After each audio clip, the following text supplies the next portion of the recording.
इस वीडियो में हम लोग बात करेंगे बेबिसियोसिस इन डेयरी काउस, मतलब गाय भैंस में अगर बेबिसिया होता है तो आपको उसे कैसे पहचानना है और सही से कैसे आप उसका उपचार करेंगे। ठीक है, तो बेबिसिया होता कैसे है पहले वो जानेंगे।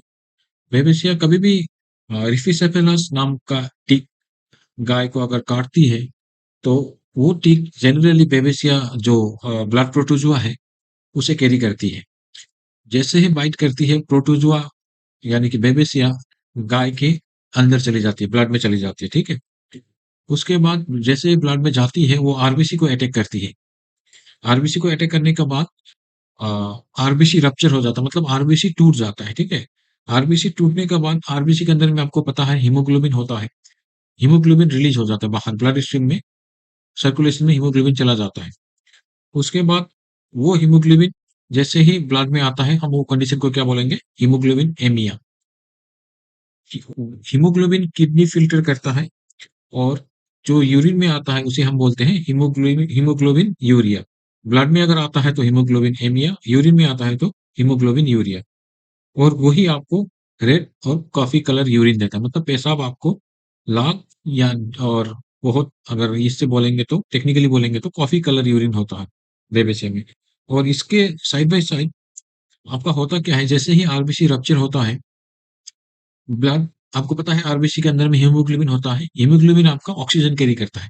आरबीसी रप्चर हो गया मतलब हीमोग्लोबिन सर्कुलेशन में चला गया। तो ऐसे इस बदौलत क्या होता है, ब्लड का ऑक्सीजन कैरिंग कैपेसिटी कम जाता है, मतलब ब्लड ज्यादातर ऑक्सीजन कैरी नहीं कर पाता, सेल को ऑक्सीजन नहीं दे पाता है जितना डिमांड होता है। इसकी वजह से सेल्स हाइपोक्सिया सफर करते हैं, मतलब सेल्स को ऑक्सीजन की कमी महसूस होता है। और अगर एनिमल को दवा पानी ना मिले तो एनिमल इस टाइम मर भी सकता है। ठीक है, तो हम इसको कैसे पहचानेंगे, साइंस एंड सिम्टम्स। पहले तो एनिमल खाना छोड़ देगा ऑब्वियसली, उसके बाद ही फार्मर्स आपको कांटेक्ट करेंगे कि गाय खाना नहीं खा रही है। और उसके बाद अगर आप जाकर टेम्परेचर देखोगे तो 104 105 तक हो जाता है बेबेसिया में। कोई भी ब्लड प्रोटोजोआ डिजीज में टेम्परेचर जनरली ज्यादा होता है। और म्यूकस मेम्ब्रेन अगर आप देखेंगे, आंख अगर आपका म्यूकस मेम्ब्रेन अगर देखेंगे तो व्हाइटिश होता है। ज्यादातर केसेस में आपको इक्टेरिक मिलता है, मतलब येलोइश होता है, स्लाइट येलोइश होता है, नहीं तो और बहुत ही ज्यादा एडवांस केस है तो व्हाइटिश हो जाता है। ठीक है, मतलब खून की कमी दिखता है। जनरली नॉर्मल केसेस में आपको म्यूकस मेम्ब्रेन पिंकिश दिखना चाहिए, बेबिसिया में ये येलोइश होता है, नहीं तो व्हाइटिश होता है। और ये पिक्यूलियर साइन है बेबिसिया में, आपको दिखेगा कि ये कॉफी कलर यूरिन पास करता है। ठीक है, कंफर्मेशन अगर आपको करना है जो कि फील्ड लेवल में तो पॉसिबल नहीं है, अगर आप उसको किसी तरह लैब में ला सकते हैं तो ब्लड स्मीयर बना के लाएंगे तो उसे ब्लड स्मीयर की वजह से पता चल सकता है बेबिसिया पैरासाइट दिखता है माइक्रोस्कोप में। लाइन ऑफ ट्रीटमेंट मतलब आप कैसे उसको इलाज करेंगे। तो पहले तो ड्रग ऑफ चॉइस आपको पता होना चाहिए। बेबिसिया में ड्रग ऑफ चॉइस होता है डायमिनोजन एसीट्यूरेट, जो कि बेरिनिल के नाम से आता है। और एमएससी कंपनी बनाती है बेरिनिल, और नीलबेरी इंटस कंपनी बनाती है। ठीक है, डोज आपको पता होना चाहिए 3.5 mg पर केजी बॉडी वेट। डीप आई मतलब नेक मसल में, प्रिफरेबली जितना आपको आता है नेक मसल में ही मारना है। जनरली इसका रिपीटेशन जरूरत नहीं पड़ता है, अगर जरूरत पड़ा तो भी आपको 72 घंटा बाद आपको देना होता है। एक चीज आप बहुत ध्यान रखना है इसमें, ये इसका सेफ्टी मार्जिन बहुत कम है, मतलब आप इसका अगर डोज थोड़ा सा भी बढ़ा देंगे ना तो इसको एनिमल को न्यूरोटॉक्सिसिटी होता है।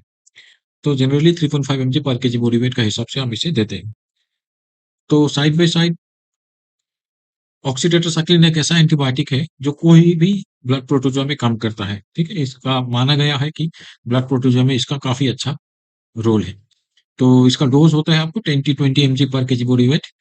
आईवी और आईएम मैं जनरली प्रेफर करता हूँ कि आईवी ही देना है, क्योंकि एनिमल बेबिसिया में थोड़ा रिस्की होता है, थोड़ा सेंसिटिव होता है, तो आपको जल्द से जल्द उसे ठीक करना होता है, तो आईवी दे दें। और ऑक्सीटोसिन अगर आप देखेंगे तो ये 50 mg पर एमएल में आता है और 100 mg पर एमएल भी आता है। आप कोई भी बेस्ड ऑन द अवेलेबिलिटी आपके पास जो है वो यूज कर सकते हैं। और अगर आपके पास इन केस फील्ड में आप डाइमिनोजन एसिटिल्यूरेट मतलब कि बेरोनिल और नीलबेरी अगर नहीं है तो आप ऑक्सीटेट्रासाइक्लिन हाई डोज दे के भी उसको थोड़ा टाइम तक कंट्रोल कर सकते हैं। ठीक है, तो ऑक्सीटेट्रासाइक्लिन माना जाता है कि बेबिसिया के लिए काफी लाभदायक है। तो एनिमल को फीवर बहुत ज्यादा होता है, हम एक अच्छा कोई एंटीपायरेटिक देते हैं जिससे बुखार उतर जाए। तो टॉल्फेनेमिक एसिड दे सकते हैं आप, फ्लुनिक्सिमेग्लोमाइन दे सकते हैं, मेलोक्सिकम पैरासिटामोल दे सकते हैं, जो भी आपके पास है दे सकते हैं। अगर आप टॉल्फेनेमिक एसिड देते हैं तो 2 mg पर केजी बॉडी वेट आईवी और आईएम दे सकते हैं।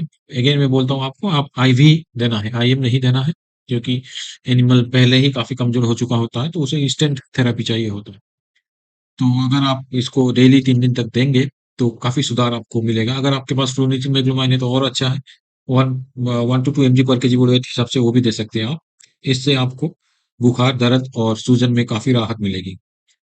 तीसरा है, आपको इन्फ्यूजन तो देना है। अगर एनिमल ऑफ फीड है तो आपको इन्फ्यूजन हमेशा देना ही होता है। इन्फ्यूजन में आप जनरली मैं प्रीफर करता हूँ कि आरएल दे, ठीक है, रेंजर सेलेक्ट।